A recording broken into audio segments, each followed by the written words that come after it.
রমজান এসেছে, কিন্তু আমরা কি বদলাচ্ছি নাকি শুধুই ইফতারের মেনু বাড়াচ্ছি? বিসমিল্লাহির রহমানির রহিম। রমজান এসে গেছে, মসজিদ ভরে গেছে, সেহরির সময় ঘুম ভাঙছে, ইফতারের সময় আমাদের টেবিলগুলো সাজতেছে। কিন্তু একটা প্রশ্ন, আমাদের অন্তর কি বদলাচ্ছে?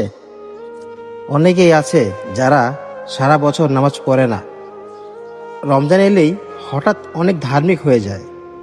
প্রথম কয়েকদিন খুব ভালো আগ্রহ, তারাবি, কোরআন, দোয়া সব ঠিকঠাক, কিন্তু 10-15 রোজা পার হতেই উৎসাহটা কোথায় যেন হারিয়ে যায়।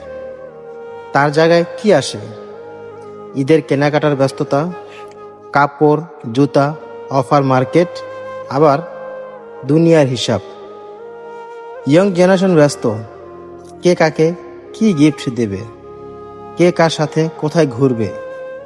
বন্ধুরা খুব ব্যস্ত, তুই কয়টা রোজা রাখছিস, তোদের বাসায় ইফতারে কি হয়েছে।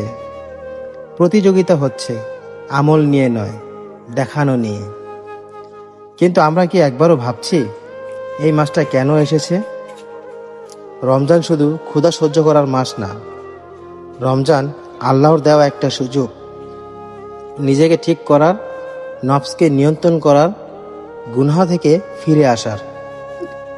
আমরা রোজা রাখছি, কিন্তু জিহ্বা কি রোজা রাখছে? চোখ কি রোজা রাখছে? মোবাইল কি রোজা রাখছে? আমরা ক্ষুধার্ত, কিন্তু হৃদয় কি নরম হয়েছে, নাকি শুধুই ইফতারের মেনু বড় হয়েছে? প্রিয় ভাই ও বোনেরা, রমজান প্রতিযোগিতার মাস না, এটা প্রদর্শনের মাস না, এটা আল্লাহর সাথে সম্পর্ক ঠিক করার মাস। একবার ভাবুন তো, এই রমজান যদি আমাদের জীবনের শেষ রমজান হয়, তাহলে কি আমরা এমনই ব্যস্ত থাকতাম, নাকি একটু বেশি কাঁদতাম, একটু বেশি আল্লাহর পায়ের নিচে সেজদা করতাম? রমজান আমাদের বদলানোর জন্য এসেছে, রমজান আমাদের পরীক্ষা করার জন্য এসেছে। ঈদ আসবে, মার্কেট শেষ হবে, কাপড় পুরনো হবে, কিন্তু এই 30 দিনের হিসাব থেকে যাবে। তাই আমরা আজই সিদ্ধান্ত নেই, এই রমজান শুধু রোজা না, এই রমজান হবে আমাদের জীবনের মোড় ঘোরানোর মাস।